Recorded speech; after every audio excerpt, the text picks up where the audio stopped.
When comparing two or more methods, let's suppose guessing versus using a height cutoff, we looked at accuracy and F1.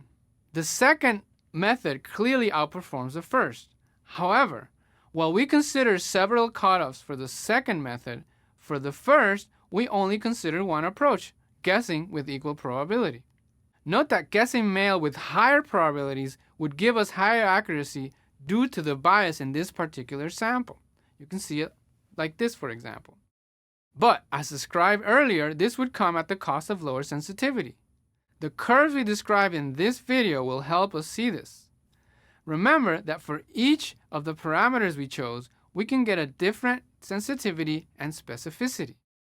For this reason, a very common approach to evaluating methods is to compare them graphically by plotting both.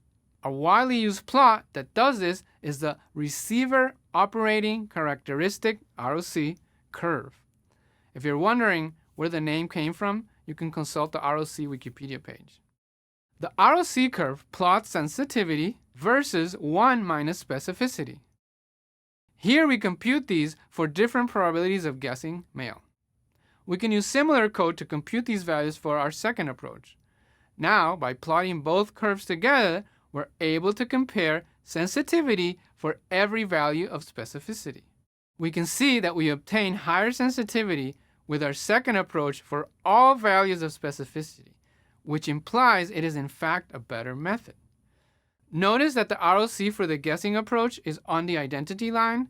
This is always the case for methods that guess. Also note that when making ROC curves, it is often nice to add the cutoff association with each point, as we did. The packages PROC and PlotROC are useful for generating these plots, but you can also make them yourself using ggplot. ROC curves have one weakness, and it is that neither of the measures plotted depend on prevalence. In cases in which prevalence matters, we may instead make a precision recall plot. The idea is similar, but instead we plot precision against recall. From this plot, we immediately see that the precision of guessing is not high. This is because the prevalence is low.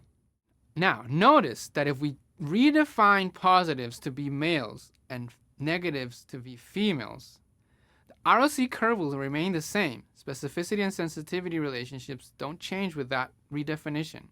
However, the precision recall plot does change because it does depend on prevalence, which will go up when we define males as positives.